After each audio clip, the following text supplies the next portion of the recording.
Our first guest tonight is former Cougar Eric Mika, who 7 years ago last week led the Cougars into Spokane and knocked off number one and undefeated Gonzaga 79-71. They were 29-0.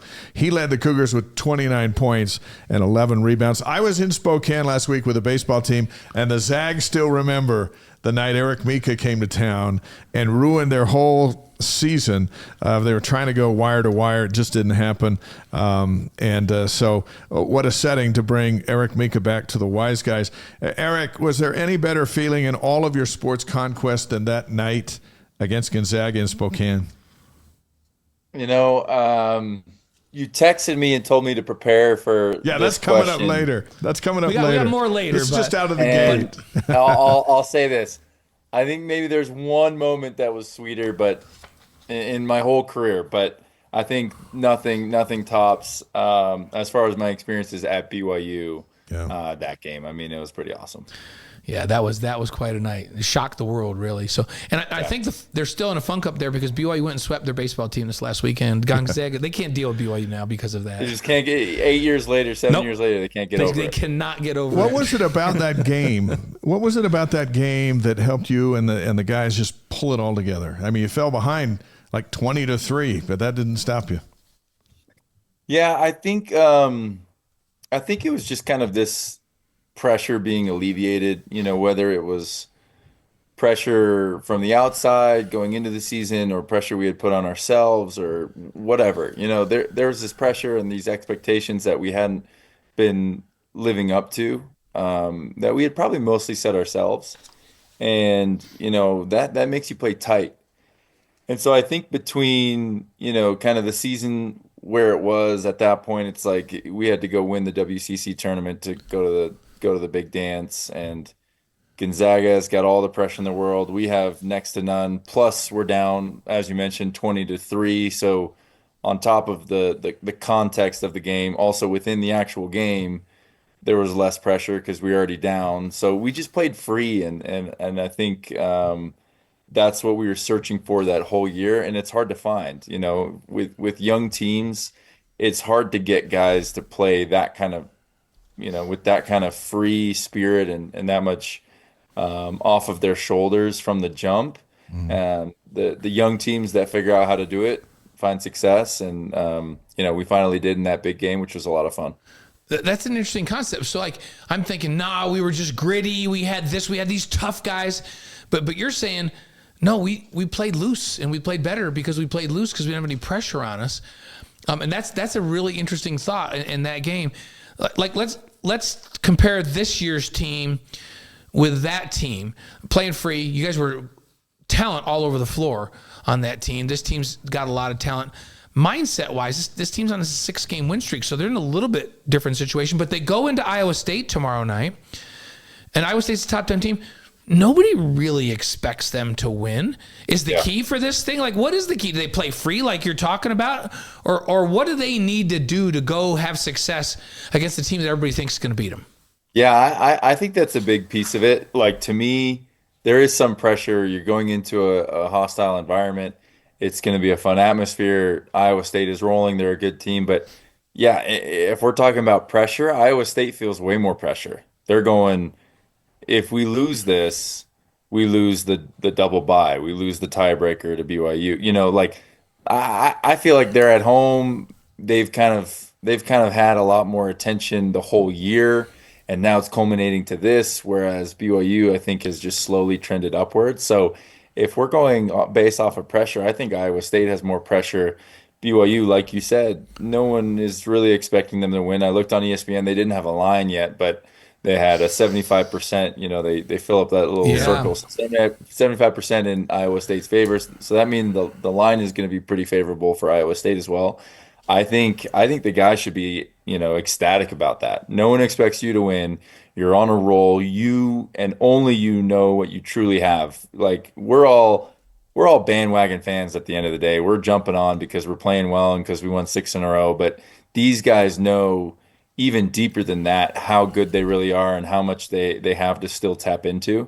So I think they're going to feel really, really good rolling into Ames, and that's the opposite end of the spectrum where there's this delicate balance between pressure and also momentum in college. Like I think truly more than half the battle when you're at that stage, that age, and this level of basketball, if you think you're the better team, then you are. Like I believe that, you know, a lot of the time in college. And so, you know, I feel like we have no pressure. You know, obviously this game means a lot, but we have less pressure than them, and we have a lot of momentum and self-belief. So I feel good. I feel like we have a chance to go do something. Eric, which win was more impressive, beating Kansas by 34 or going on the road and upsetting Arizona by 1? That's a tough one. You know, again, the context plays into it. Kansas being such a historic team, and so many Cougar fans having that one circled on their calendars as soon as we got into the Big 12. That's a big one. No one expected us to win by 30, even with their struggles. For me personally, I thought the Arizona one was huge because I went to that game when Arizona came to Provo, and I was blown away. I thought they looked really, really unbeatable that night. They had pro guards that were super quick that could knock down shots. Their rotation of bigs was really impressive. They had, you know, the big muscle, but then they also had the skill and size to back him up. And so I left that Arizona game in Provo going, man, that's like for sure an Elite Eight team, maybe a Final Four run, just because they're built like a pro team. And I think Tommy Lloyd does a good job, and guys play hard for him. But yeah, to go then into their place after losing, make those adjustments, and then win on the road against a team that's also having a very good season that looked that good at your place, I thought was, for me, more impressive and meant more. Yeah, I agree. Yep, I agree with that one. Former BYU star, BYU TV basketball analyst Eric Mika, also our good friend. Yeah, and that's by the three way, things. That's three things you got going for you. That's awesome. By the way, I love meeting. I don't know if I've ever met your dad before. I feel like I've met your mom, but the other night Eric brought his mom and dad to the studio, and I see where he gets all his size. By the way, because they are tall. They're tall people. But that was fun to meet your mom and dad. And I need to mention Wise Guys presented by Brady Plus and distributed by the Deseret News. But great player at BYU, great pro player, our buddy. And he's here with us tonight on Wise Guys. We're glad you're here. Hey, Number one is that we're buddies. That's right. That's exactly right. Answer. So, hey, at what point this season did you notice the Cougars kind of rounding or evolving into what they are right now? Because certainly at the beginning of the year, there was not an indication that they were going to be this good. 3 weeks ago, we were talking about them as a bubble team, and now they're a lock in the NCAA tournament. When did you go, you know what? These guys are going to be pretty good. This is an NCAA tournament team. Yeah, I don't want to sound like some guy with the blue goggles, but I think I was freaking out a little bit less than most when we started off a little slow. What were we, 2-4 in conference? Yeah. Because I'm looking at our losses like, okay, you have Texas Tech, who's a good team, and then TCU and Utah came down to free throws and a couple plays here and there. Like, you know, I felt like there was definitely a moment where things could have gone really sideways if the guys didn't come together and didn't believe what I saw, which was that we were a decent team that just wasn't finishing games. Like, because that happens all the time. I mean, good teams don't live up to expectations because it just never clicks. So there was a real chance there. I don't know what the point was that it flipped for me, but I felt like we were just trying to figure it out. And then I think a part of it was when Mag started. You and I have talked about that on pregame and postgame before, Blaine. But, you know, I was actually having a conversation with someone today, like, because I know KY has a data analytics guy on the staff. That's a big part of NBA basketball. It's starting to become a bigger part of college. And, you know, at some point after the season, I want to have a conversation with either KY or someone on staff about what pushed that switch. Was it had to be something in the analytics, right? Like they're tracking everything that you could ever imagine in practice and games, that for some reason they took a bet on this different lineup and they've been rolling with that one ever since. And I thought it just it changed things up in a good way because one, Mag brings a lot of experience, you know, and then more obviously, you know, he's a great defender. He's kind of a dog that's willing to bark. Like he's barking at the crowd. He's getting into it with guys after the game. So I thought we needed that edge. I thought we needed a defender to give Richie a little bit of a blow on the defensive side. And I also just think he's someone who's like had to wait for his chance a little bit, even though he's a proven player.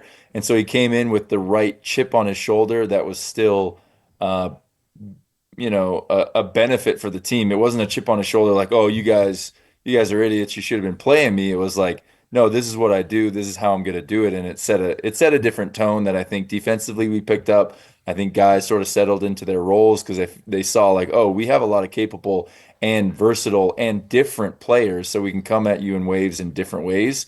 And so, it's hard to really pinpoint it, but I love that move that we make. Yeah. And I'm super intrigued later on to figure out what pushed that. Yeah. Was it the same time He's been that a all difference maker. of a sudden Stewart started to play more as well? Did they just make a fundamental switch and go, hey, to win in this league, we got to be better defensively. Yeah. So Yeah. let's put Mag in the starting lineup. And you know what? Let's get Trey Stewart some minutes as well, and let's see how that goes. Because I feel like that started about the same time. I'm with you, though. We'll have to pin him down and say, what changed that? Was it defensive philosophy? Was it Mag had just earned it? Was it what? I want to have that conversation Tell us with the you. truth, KY. Yeah, let's talk to him about it. Eric, of these three people, who has surprised you the most? Kevin Young, Richie Saunders, or Yegor Demon? Man, I'm gonna go with Richie. He surprised me, but also not, because I've known him for a while, and I know, everything I know about him is that he's a hard worker. Mm-hmm. I think what's been so surprising and more cool than it is surprising is just how he's remained like a glue guy, in that he still doesn't have stuff run for him. He's not demanding the ball. He's not, upset if he doesn't have the most points on the team. He's just doing what it takes to win. Mm-hmm. This year, it just happens to be, doing a little bit more offensively. But what surprised me was how simple kind of he's made the game. Like, yeah, and I talked to KY about it a couple weeks ago. Like, he's just figured out, like, one, I've got a great shot and I can rely on it. They did that awesome deep blue on him on Saturday. They showed it during the game, and it's like the guy has worked super, super hard for a long time, and that's paying off. His shot looks great. He's leading the league in that. But then he's just simplified. All right, if I don't have a shot, I have a rip one dribble either to the rim, or that floater has been automatic. I tweeted last week at some point, like, death, taxes, and Richie Saunders. Yeah, I saw that. Floater. Like, I tweeted. I know it was like the corniest tweet of all time, but I tweeted it because he made one. And I was like, I genuinely couldn't remember the last time he had missed one, or if he had it all on that baseline, right? So I've been surprised that he's still found a way to be, a leader offensively and just the absolute cornerstone to our team, but he's done it in a way that isn't demanding, right? Like, he's not getting tons called for him, and that means that other guys can play a big part and feel like they're a big part of a team, and that's a winning recipe. Yeah, good answer. Yeah. Hey, AJ DeBonsa was at the game the other night. We were all there, saw him there. What's it going to be like in the Marriott Center next year when he takes the floor in November? Yeah, I mean, I was thinking about that too, and I just think he's built for it. He went up in the stands. I just stopped watching the game for a while and just watched him kind of going up there and mixing in with the crowd, and they're very brand aware, which I think is awesome. Like, you couldn't think of a better pair between somebody who's that brand aware and BYU, who's willing to just go crazy for someone, right? Mm-hmm. Like, we've had Jimmers and Taysums and players of that level that people get behind and they love to cheer for. So when they're embraced like that, then they're even easier to cheer for. So I think it's going to be Zion-esque, right? Where there's so much hype and so much anticipation, even more than how much there is on average, which is a lot for kids nowadays with how present social media is. And just think of, like, Zion's first dunk at Duke, like breakaway dunk or alley-oop or dunk on someone. Like, all his firsts were just, national news, played a trillion times on ESPN. And that's what we're going to have. We're going to play, BYU Hawaii. I know they don't exist, but we're going to play BYU Hawaii, in October. and he's going to get a through the legs dunk on a fast break, and like people's brains are going to explode, and we're going to see it 1,000 times on ESPN. We're going to see Kevin Durant retweet it and repost it saying, "Way to go, little bro!" Like the PR for next year is going to be insane, and BYU is absolutely built for it. I think there's no one in the country that does a better job than our game day experience guys, than our social media guys, our athletic department, PR, all that has been prepping for something like this for a while. So it's going to be nuts. Justin Young was with us a couple of weeks ago, the director of recruiting, and he said, keep your eye on the transfer portal when that opens, because there's guys who want to come play with AJ, and they probably have 3 or 4 roster spots to fill, and depends on who stays and who goes. But you get that kind of support in from the portal to support what you already have. This could be a whole different thing. The hype and all that stuff's going to be there, but the product on the floor might be something we haven't seen before.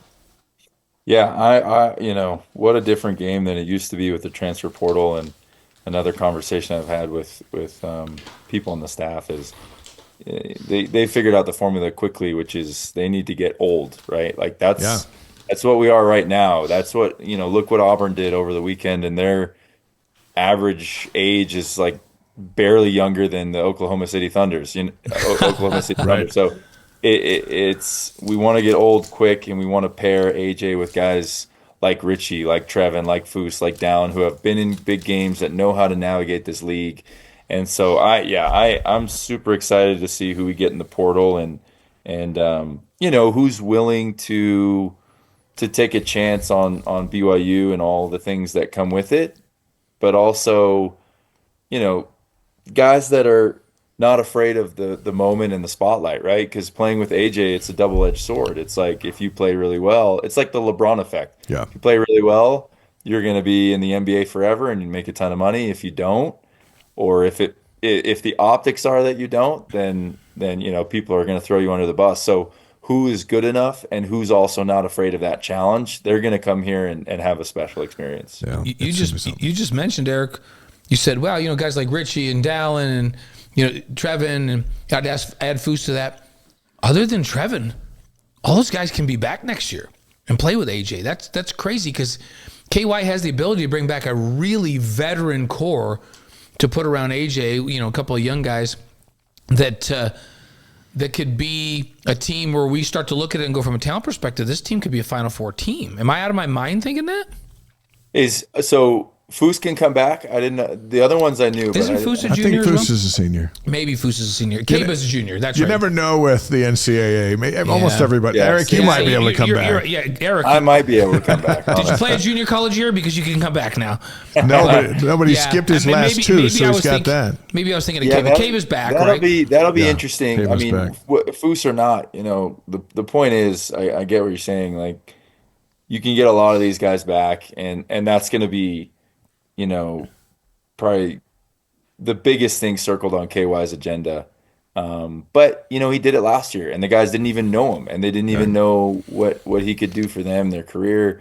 And I'm sure there's going to be even more NIL money, like for a number of reasons. So I just feel like that's going to be on the priority list.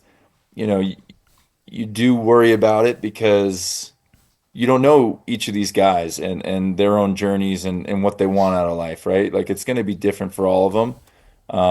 But they're going to take a serious look at staying, and they'd be crazy not to, because they'll be Cougar legends, Oh yeah, right. This is something we've never And I did seen. check. Foose is a senior, but Caba's a junior. So Caba would be back with him. Yeah. Former Cougar Eric Mika is on the Wise Guys. We're live on YouTube, Facebook, Twitch, and wiseguys.com all over the world tonight.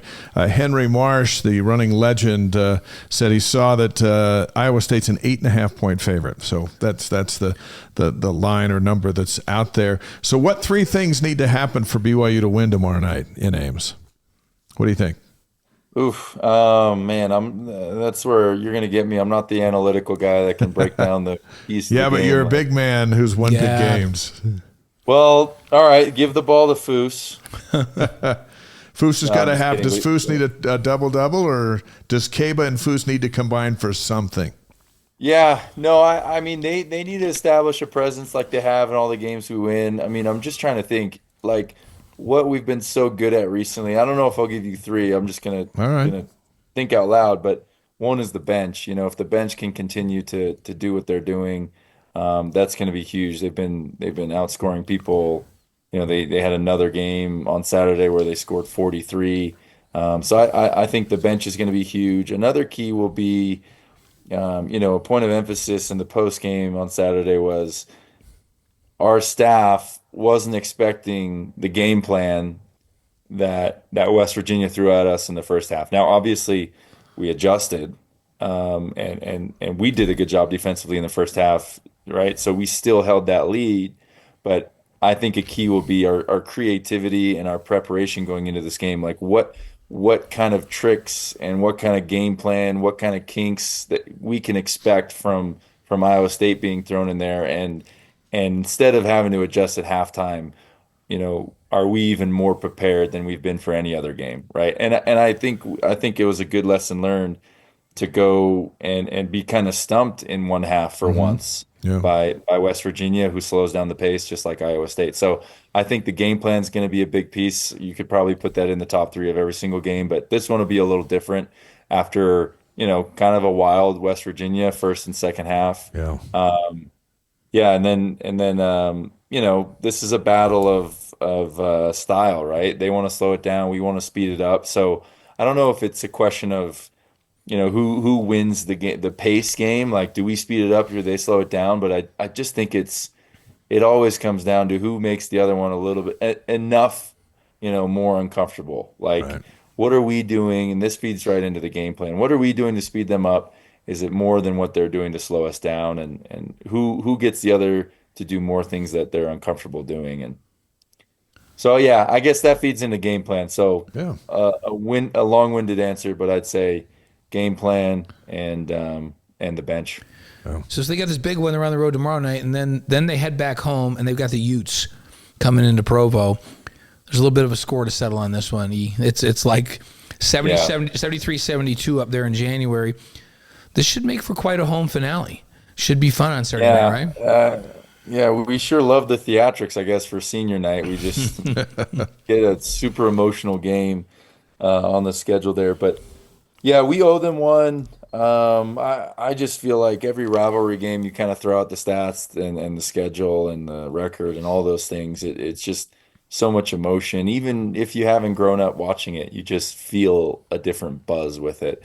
So I bet most Cougar fans care more about that game Saturday than they do tomorrow, especially considering what we've talked about, how good Iowa State is and Yeah. and not having much pressure and being on the road, all those things.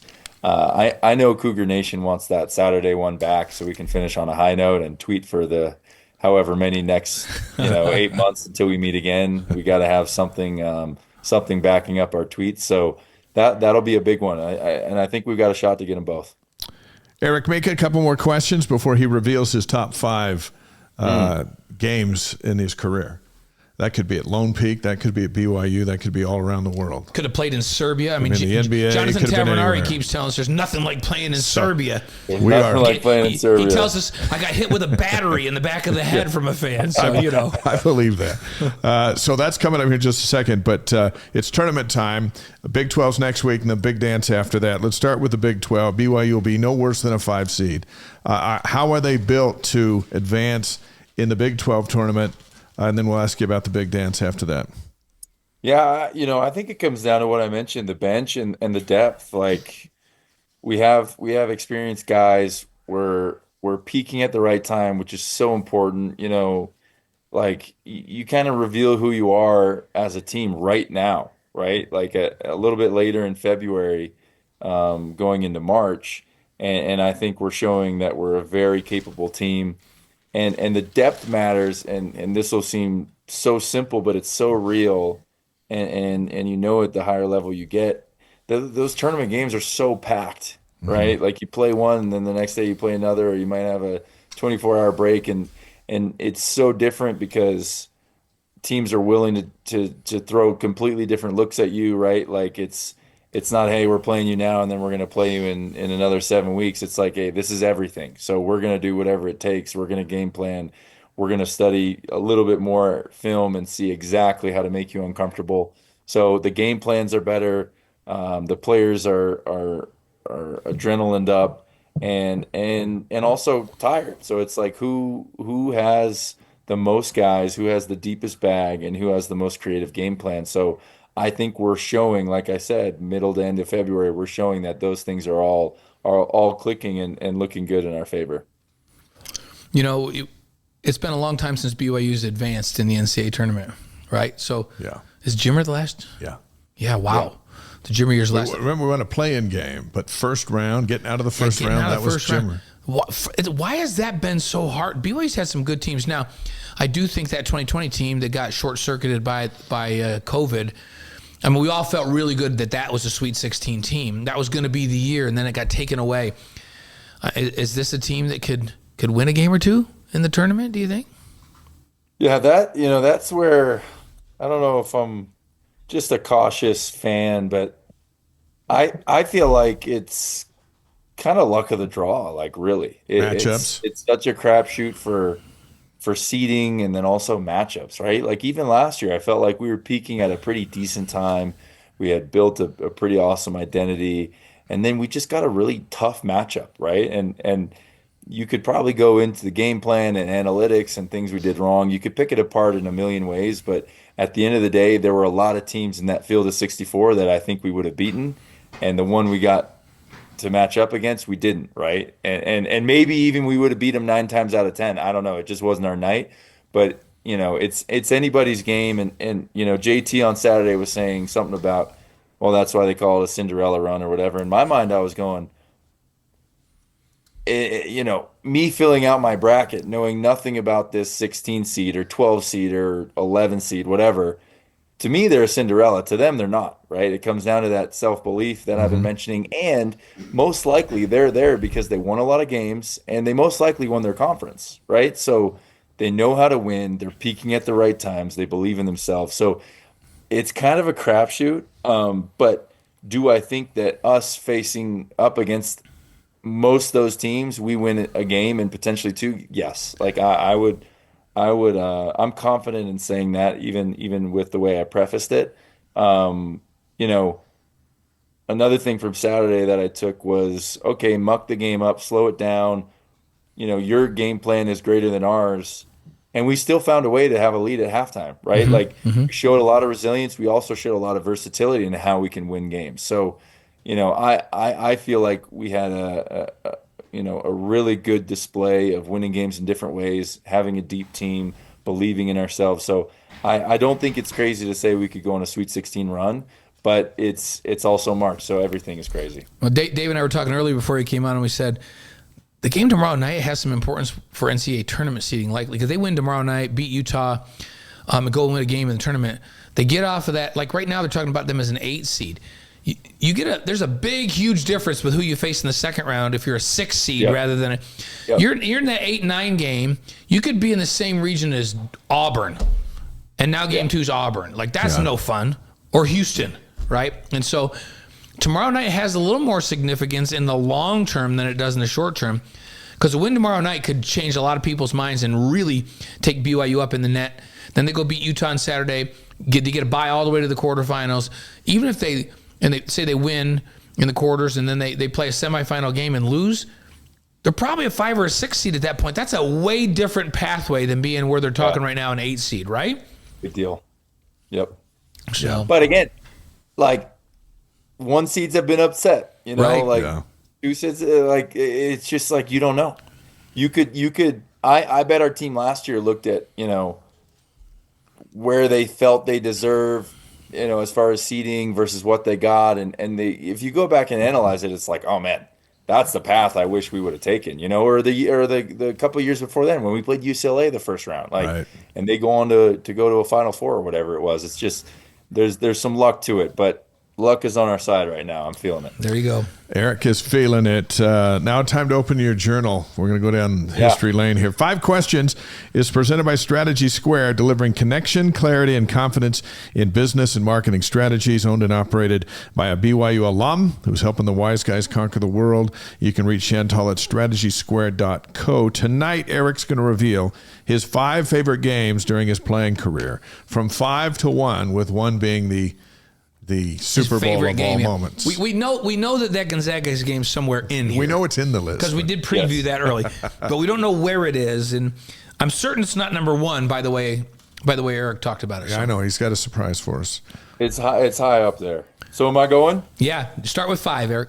All right, so 5. I tried to spread the love a little bit, all the different places I lived and played.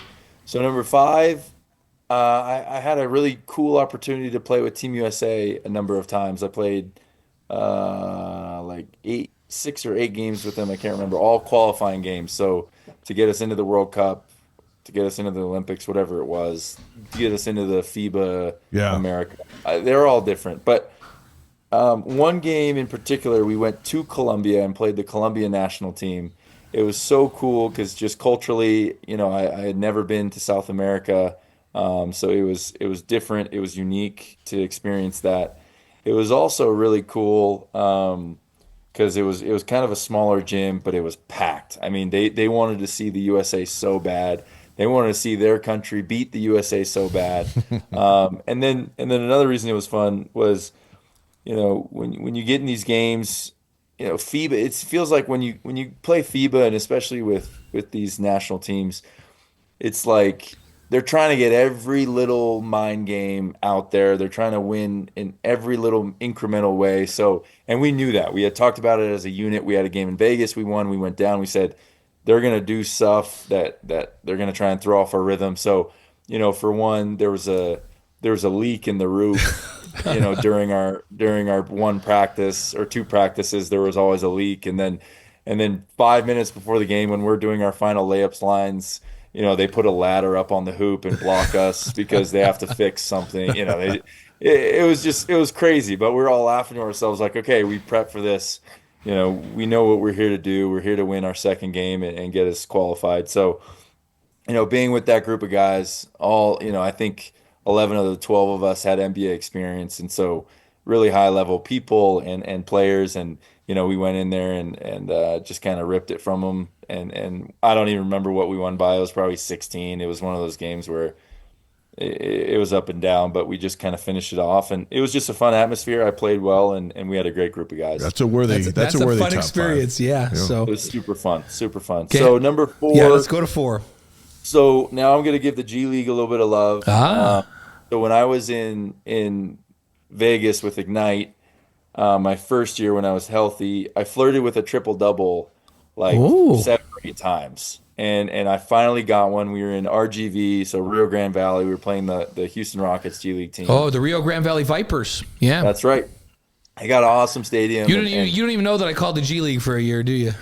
I do now. Yeah, I did the Dallas Legends at the Rio Grande Valley Vipers one time. Okay. Yeah. And Nancy Lieberman was the first female to ever coach a men's professional sporting event.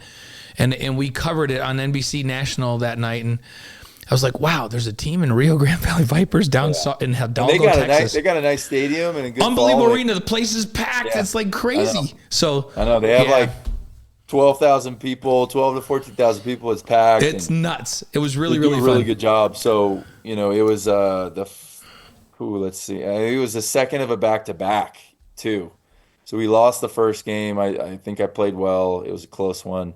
Very next day, I had to come back and play and got a triple-double. It was like triple-double. 12 or 19, 12, and 14 or something like that. And it was just fun because like I was so close so many times, and my team wanted me to get it so badly, and they let me play point center, so they were just feeding me.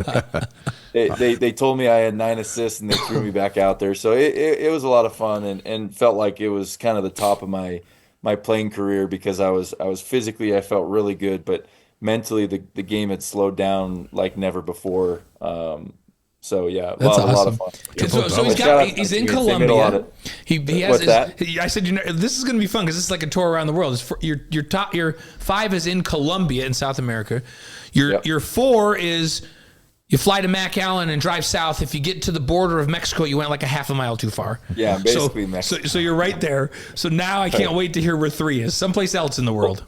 Well, I'm keeping the rest a little bit closer. So 3 is. The NCAA tournament, even though, man, and that's what I mean about luck of the draw, because my freshman year, we had a super talented team. Kyle Collinsworth goes down the WCC championship with his knee, which was such a hit to us. Yeah, we were there for I think that. we were playing at a a high level, not the highest, but we were playing well. We had a good team.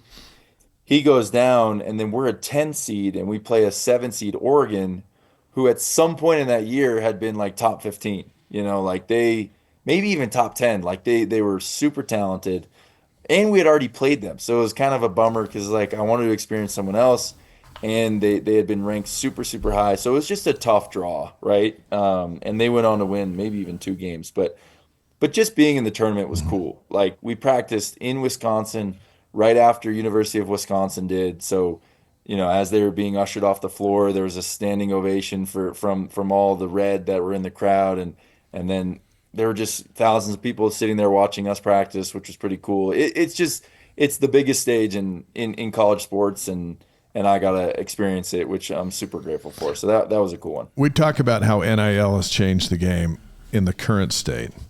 Had there been NIL a few years ago when you were here, you probably would have had 2 more NCAA tournament runs in your career, don't you think? Or would that have been a harder call? Yeah, I like at the end of the day, there were 4 or 5 things that probably went into my decision leaving early. Yeah.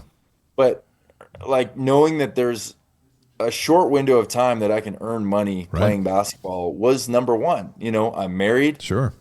I'm now kind of in real life now that I'm back from my mission and picking a major and trying to balance all these things in life. And it's like, oh my gosh, I have to make money. Like eventually I'm going to have kids. Right. So I knew there was only a certain amount of years. I was right. Cause here I am after 7 years with a bad knee.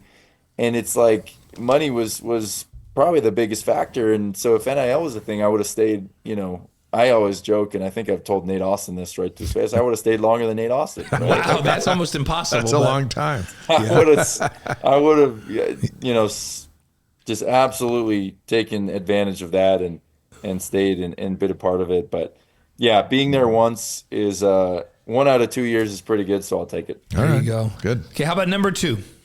Okay, number 2 is the one you guys are waiting for, Gonzaga. There we go. Beating the Zags. Like, what a good team. What an incredible year they had. Ours was up and down, so it meant so much to us. I told you guys that we were just playing loose and free like we wanted to all year, and I think it showed the potential that team had and the talent that team had.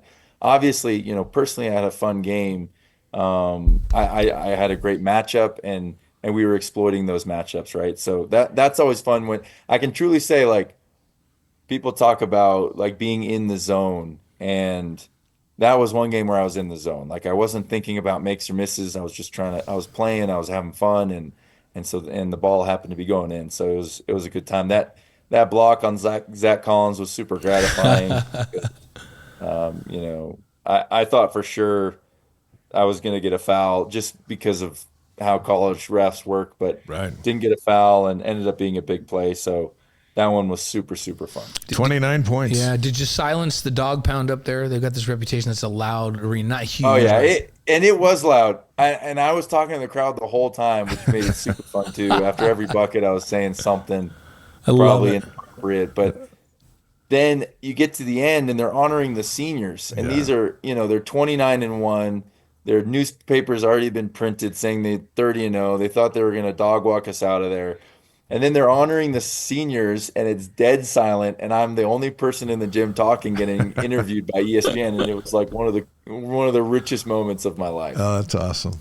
Who gets that? Who gets that? You got that. That's a great moment. I don't know how that's not number one. Yeah. Sets the stage for number one. Here goes number one. It's my call up against the Lakers. Yes. It was super, super gratifying, as were the other situations. But, the way that it happened was really cool, and the circumstances were fortunate, and I was lucky to do it. But just going in that game, there was a million emotions, right? It was, man, I can't believe I'm actually here, first and foremost. Like, Luke Walton just called my name, and I'm going in a game, and I'm guarding AD, right? Like that, it's mind-blowing, right? Mm-hmm. Like, I shouldn't be here. But then looking back on it, it's like, holy cow, like how lucky was I to be in that position, to have the coaches that I had, to have the support system and the family and the teammates and all the right things, right? Like, Yeah. I think we as society, and especially me, when I look back on my basketball career, think about all the wrong things. What if I did have NIL, and what if I did, stay healthy this time or that time, or got the look or this or that? There's so many things that have to go right, and so we focus on the ones that go wrong. But in that case, I was so fortunate, and so many things did go right. So it was very gratifying. It was very, very special. My parents were able to catch a last-minute flight to get there with my cousin. He came as well. My wife was already in town. She was kind of going back and forth because she was doing some school. So to warm up, actually to game plan and watch film on AD and LeBron and be told how to guard them was pretty surreal. To be in layup lines and make eye contact with LeBron and he looked straight through my soul was pretty surreal. And then to go out there and guard AD, put up some numbers, and that was a championship team that we played against, and I held my own. So it was very cool for a million reasons, and the biggest takeaway I had was like, man, I'm lucky to be here, and I was lucky to get that opportunity. In the show, do you remember hearing the PA guy say, "Now in for the Kings, Eric Mika"? I do, yeah. That was pretty cool. That was pretty cool. The biggest thing was when Luke Walton called me, though. My legs were jello. Like I got in that game. You could watch the film, and the whole Lakers bench. Again, this is the championship team. Yeah. Kuzma's on this team. Rajon Rondo's on this team. Dwight Howard. Maybe even. Yeah. All these guys. Avery Bradley. All these guys are on this team. I check into the game, and they go, "Who is that guy?" They're like, "AD." They call out. They're like, "AD, like, go at this guy." They're just yelling at me, and I'm already nervous. And so then they did. They threw it in from the side, and they ISO'd AD. They ISO'd AD, and my legs were jello. Like he took a couple dribbles at me, and if he would have crossed over, I would have fallen over. But he kind of decided to go right at me, and so I just fell down and just brought him down with me. Yeah. And so they called a foul, and I kind of settled in. I'm like, okay, I'm here. I'm alive. I got this now. I just gotta not fall over, and I'll be all right. So I set a pretty low bar in that first play, but it went really well after that. What a story! It is amazing. The good news is, though, Eric, as you get older, when you get Dave and my age, you'll be talking about how you dunked on LeBron at that point. Because the older we get, the better we were. That's what happens. Yeah, I'm already starting to believe it, honestly. The great Eric Mika, you can see him on BYU TV's pre and post game coverage this season. Doing a nice job with that, by the way. We look forward to many seasons ahead, and of course, Lone Peak star and a BYU star, and the day he took down AD and dunked on LeBron. I thought we were going to get some. Hit the game-winning shot from half court. I thought we were going to have a game in here from Italy or something, but nothing from Italy. I know. Because you went back to your homeland. Didn't you meet your wife in Italy, like when you were in your missions? No, my wife in Highland. We went to high school. Dang. No, there's some Italian games there too, for sure. But man, Italy was tough because I was a rookie, so year one was hard, and year two I ended up switching teams. So, not that I have bad memories, but those 5 are just hard to beat. Those are 5 awesome. I know those moments. are great ones. I have a lot of good memories in Italy, not playing just because I love Italy. But there you go. Hey, enjoy the game tomorrow night. The Big 12's coming up. The NCAA's coming up. This is a fun time to be in this as a fan, as a broadcaster, as a former player. Yep. Who got to the show himself. Eric Mika, thank you so much for being with us. We'll see you again. Let's get together again soon. Okay. Yep. Okay. Thank you, guys. You're the best. All right. See you, man. Thank you for watching The Wise Guys. If you like what you're watching, you can help us out by subscribing and hitting that notification button.